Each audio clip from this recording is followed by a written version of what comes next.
Hello साथियों, स्वागत है आप सभी का हमारे यूट्यूब चैनल पर। तो कैसे हो आप लोग दोस्तों। आज की ये क्लास है बीएड फर्स्ट ईयर के पेपर सेकंड की, जिसमें आज हम जानेंगे वैयक्तिक भिन्नताएं या इंडिविजुअल डिफरेंस के बारे में। दोस्तों ये टॉपिक काफ़ी ज़्यादा इंपॉर्टेंट है क्योंकि कई बार एग्जाम में ये लॉन्ग क्वेश्चन में पूछा जा चुका है। तो लॉन्ग क्वेश्चन आपका जो होता है वो एक क्वेश्चन 15 मार्क्स का होता है। तो अगर आप ये वीडियो यहाँ से देख लेंगे तो एक टॉपिक आपका कवर हो जाएगा और साथ ही 15 मार्क्स भी आपके पक्के हो जाएंगे।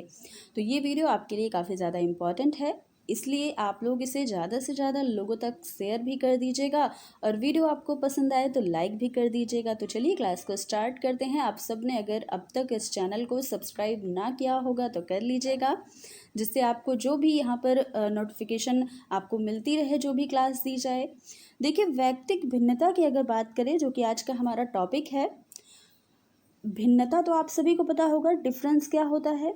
डिफरेंस मतलब अलगाव, भिन्नताएं या विभिन्नताएं। तो वैयक्तिक भिन्नता के बारे में बात की जा रही है, यानी कि इंडिविजुअल के बारे में। तो हर एक व्यक्ति जो है उसका आपस में अलग होना ही या फिर भिन्न होना ही, व्यक्ति का भिन्न भिन्न होना ही क्या कहलाता है, वैयक्तिक विभिन्नता कहलाता है। तो ये तो बहुत ही आसान शब्द में आपने जाना। अब आइए जानते हैं इसके बारे में। कई सारी चीज़ें यहाँ पर दी गई हैं जिससे आपको एग्ज़ाम में लिखने में आसानी होगी, क्योंकि लॉन्ग क्वेश्चन अगर आ गया तो आपको काफ़ी अच्छे से वहाँ पर लिखना पड़ेगा, 5 से 6 पेज में लिखना पड़ेगा। तो सिर्फ एक दो चीज़ें टॉपिक के बारे में जानना यहाँ पर सीमित ज्ञान होगा वो ज़रूरी नहीं होगा और वो आपको मार्क्स भी नहीं दिला पाएगा।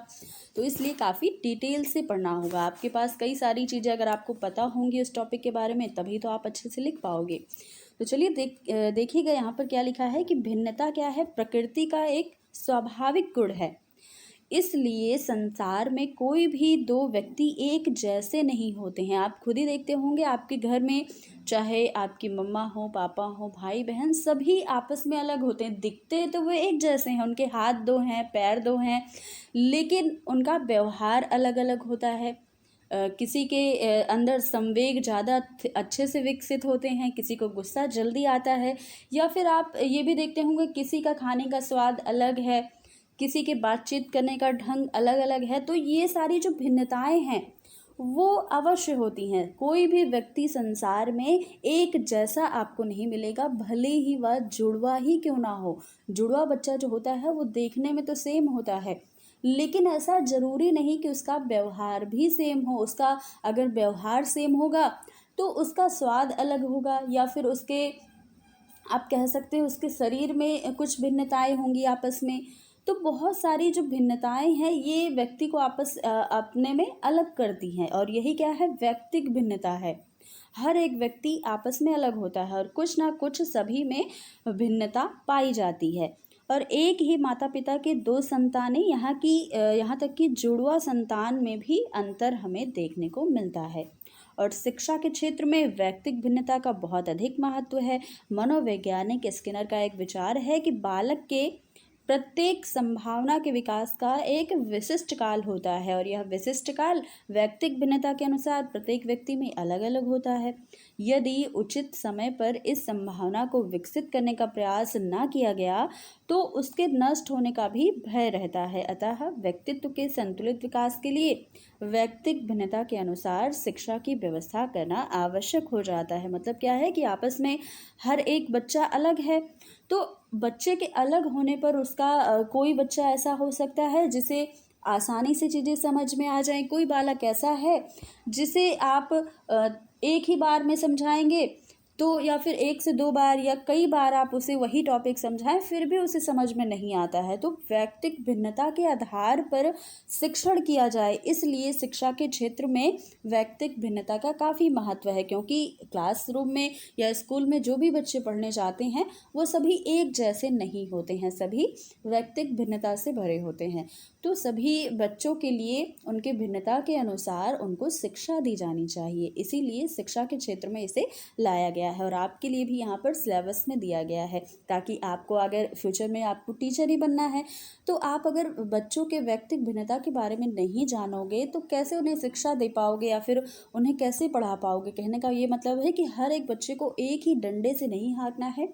सभी बच्चा अलग होता है और सभी बच्चा जो है वो अपने आप में पर्याप्त है इसलिए हर बच्चे को उनके अनुसार ही शिक्षा देनी है। तो आइए देखिए व्यक्तिक भिन्नता का अर्थ क्या होगा।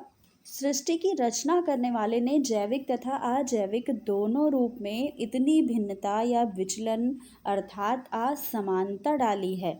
कोई भी व्यक्ति समान नहीं है, जिसकी कोई भी सीमा नहीं है। जहाँ हम इस पृथ्वी पर विभिन्न प्रकार के पत्थर देखते हैं, भूमि कई प्रकार की है, भले ही आप एक ही पृथ्वी पर रहते हो, लेकिन आप देखते होंगे कहीं कहीं की जो मिट्टी है वह अलग है, अलग अलग कलर की मिट्टी होती है, भूमि अलग अलग कलर की है।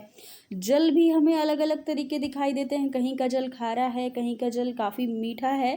तो हर चीज़ में भिन्नताएं हैं। वहीं अनगिनत पौधे हमें दिखते हैं, पौधे तो सभी हैं, लेकिन कुछ पौधे छोटे हैं, कोई बड़े हैं, कोई सिर्फ फूल हमें देते हैं, कोई सिर्फ फल देते हैं। तो सभी में अलगाव है।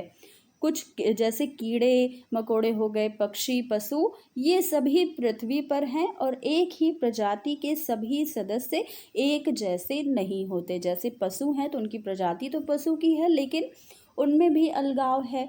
और अगर पेड़ पौधे हैं उनमें भी अलगाव है। तो इस तरीके से सभी में असमानता डाली गई है। जैसे कि पक्षी प्रजाति में कुछ आसमान की ऊंचाइयों तक उड़ने वाले होते हैं, कुछ ज़्यादा ऊपर उड़ते हैं और कुछ थोड़ी ही ऊंचाई तक उड़ सकते हैं। कुछ धरती पर रहने वाले भी होते हैं और कुछ जल में रहने वाले यानी कि जलचर होते हैं। तो इन सभी के गुणों में भिन्नता पाई जाती है। जब हम अपना ध्यान गंभीरता से मनुष्यों के ऊपर केंद्रित करें या फिर मनुष्यों को देखें, तो बहुत तरह की बहुत से गुणों में, बहुत से आयामों में भिन्नता हमें दिखाई देती है। व्यक्तियों में कई सारी भिन्नता होती है। शारीरिक भिन्नता की अगर बात करें तो लंबाई में भिन्नता होती है, भार में, त्वचा के रंग में। सभी का भार एक ही जैसा तो नहीं है, सभी के त्वचा का रंग एक जैसा नहीं है। कोई ज़्यादा सफ़ेद है और कोई गेहूं रंग का है, या फिर कोई बहुत सांवला भी है। शरीर की बनावट सबकी अलग अलग है, आँखों की पुतलियों के रंग अलग अलग हैं, सबके बाल अलग अलग कलर के हैं। किसी के ज़्यादा भूरे हैं तो किसी के एकदम वाइट हैं और किसी के एकदम ब्लैक है। तो सभी का कलर अलग है बालों का। नाखूनों में भिन्नता पाई जाती है। तो इस प्रकार से शरीर में भिन्नता पाई जाती है व्यक्ति में।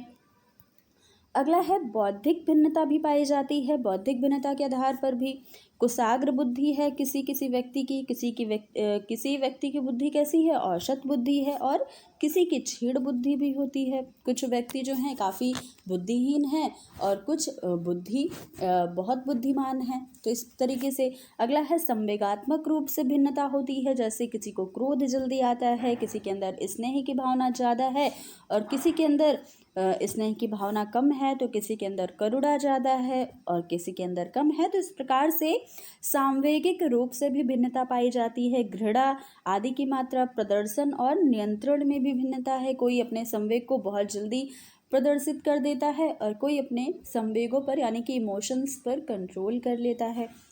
तो यह संवेगात्मक रूप से भिन्नता पाई जाती है। व्यक्तित्व भिन्नता भी पाई जाती है। कोई अंतर्मुखी स्वभाव का है, यानी कि अपने में बस शांत रहता है, ज़्यादा किसी से बोलता नहीं है, किसी के सामने अपनी बातों को नहीं रखता है।